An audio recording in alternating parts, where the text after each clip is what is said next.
Mater misericordiae, vita dulcedum, estes nostra salve. The Lord be with you. A reading from the Holy Gospel according to Luke.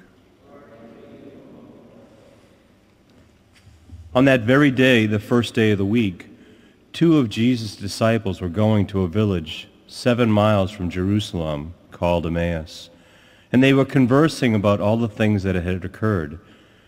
And it happened that while they were conversing and debating, Jesus himself drew near and walked with them. But their eyes were prevented from recognizing him. He asked them, "What are you discussing as you walk along?" They stopped and looked downcast.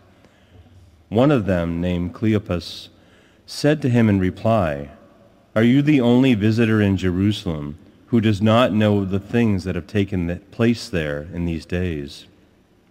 And he replied to them, "What sort of things?" They said to him, "The things that happened to Jesus the Nazarene, who was a prophet mighty in deed and word before God and all the people, and how our chief priests and rulers both handed him over to a sentence of death and crucified him. But we were hoping that he would be the one to redeem Israel. And besides all this, it is now the 3rd day since this took place. Some women from our group, however, have astounded us. They were at the tomb early in the morning, and they did not find his body. They came back and reported that they had indeed seen a vision of angels who announced that he was alive. And some of those with us went to the tomb and found things just as the woman had described, but him they did not see." And he said to them, "Oh, how foolish you are! How slow of heart to believe all that the prophets spoke! Was it not necessary that the Christ should suffer these things and enter into his glory?"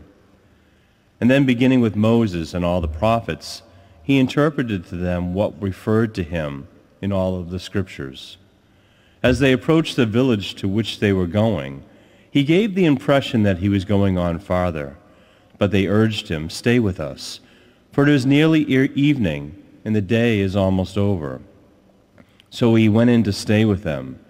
And it happened that while he was with them at table, he took bread and said the blessing, broke it, and gave it to them.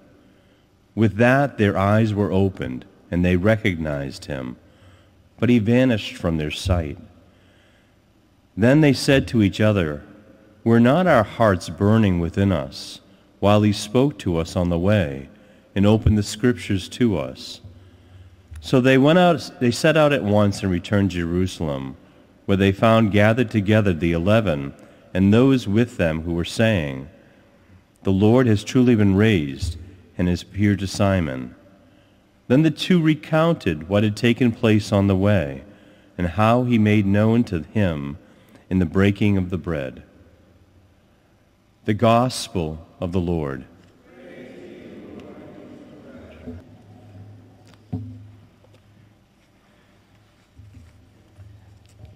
Today's Gospel took me back to June of 1987, when I arrived here as a newly ordained priest for my first stay at St. Marie's.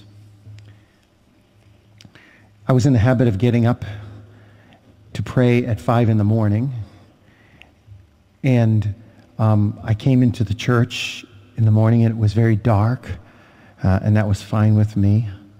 And I just sat and prayed, and somewhere around 6 or so, I heard steps coming into the church, and it was dark, but I wasn't dressed properly to say Mass because I was going to say the Mass in the late afternoon that day. So all of a sudden, my eyes are closed, and I'm trying to ignore the steps, and I feel someone standing next to me. And all of a sudden I hear, "What are you doing here this early in the morning? And how did you get in?" So I showed her my keys, and I said, "This, and I just closed my eyes, and she, in a huff, walked away. Obviously, very upset, had no idea who I was. So I walk into the sacristy to see the pastor who's saying Mass, Father Lynn Foisey. And I just said hi to him, and I told him I was there. And there is that woman. And she looks at me and she says, "Oh, you're the new priest." She had no clue. Actually, to tell you the truth, as time went on, we both discovered that each of us were wonderful persons. My point is this. We can make first impressions, or sometimes we can think we know someone and we have no clue.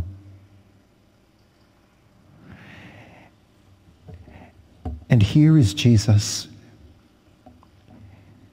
He catches up with some disciples on the road to Emmaus.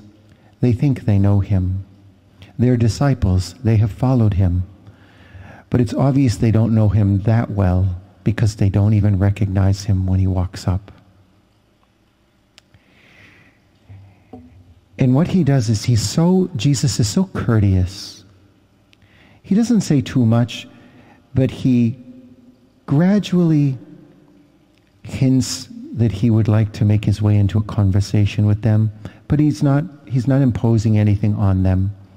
He just simply asks the question, "What are you discussing?" And so they start sharing with him. They become honest and open. And they move from talking to actually enjoying walking with him. And finally they come to the point where they kind of like him enough that they say, "Would you mind staying with us? Come on and stay with us. We like you." And so it's kind of what you see with St. Peter. The crippled man, he really needed somebody to help him walk. And it was Jesus. He needed somebody to help him walk through life. And it was Jesus. And so he could finally walk. And this is the way it was with these two disciples. As they were walking with Jesus and the conversation thickened, they were becoming accustomed to each other and walking with each other. The walk built a relationship where they would get to know each other and finally realize who he was in the breaking of the bread. And as he disclosed the depth of Scripture that told the real story about who he was. Jesus desires to walk with us so we can get to know him. That means that he desires a relationship with us, but he does not impose himself. With all the stuff that's going on in the world today, you would think that Jesus seems incredibly absent. He's ignoring us. That's not true. We are ignoring him. We have not invited him to stay with us, to walk with us. And as polite and courteous he is, he will not impose himself on us. However, in a hurry he comes when someone invites him into their lives and desires a relationship with him. And so Jesus tells these disciples, these two disciples who seem to have no clue, he starts telling them about the Scriptures. He starts telling them who he is. And they're starting to get a sense, but not quite. So finally, the words come out from their mouths, "Stay with us. Oh, there's something about you we can't resist." And this is the words that Jesus longs to hear from us. "Oh, Jesus, stay with me. Stay with me. Stay with our family. Stay with our church. Stay with our diocese. Stay with our city." And then Jesus breaks the bread. The Eucharist becomes the point where they have their eyes open, and now they see who he is, and they are ready to receive him. They're no longer walking, but they're sitting together in a posture of intimacy where they are exchanging glances and seeing into each other rather than looking at each other. And in that, they see the real presence of Jesus in the breaking of the bread. And they continue on in prayer. It's in prayer where we nurture the relationship of Jesus with Jesus. It's in prayer where we continue the conversation. Not just saying prayers. Spoken prayers and formal prayers are excellent. Indeed, the Mass is a type of prayer that way. However, in the Mass, there's a time to relate personally to Jesus in the quiet moments of the Mass, at the reception of the Eucharist, to be receiving the Eucharist in a posture that is not taking communion, but really receiving Jesus into my heart and letting him in, so we can keep walking together and get to know each other more and more. Sometimes our faith, we have to, the whole season of Easter comes back to getting to the basics again.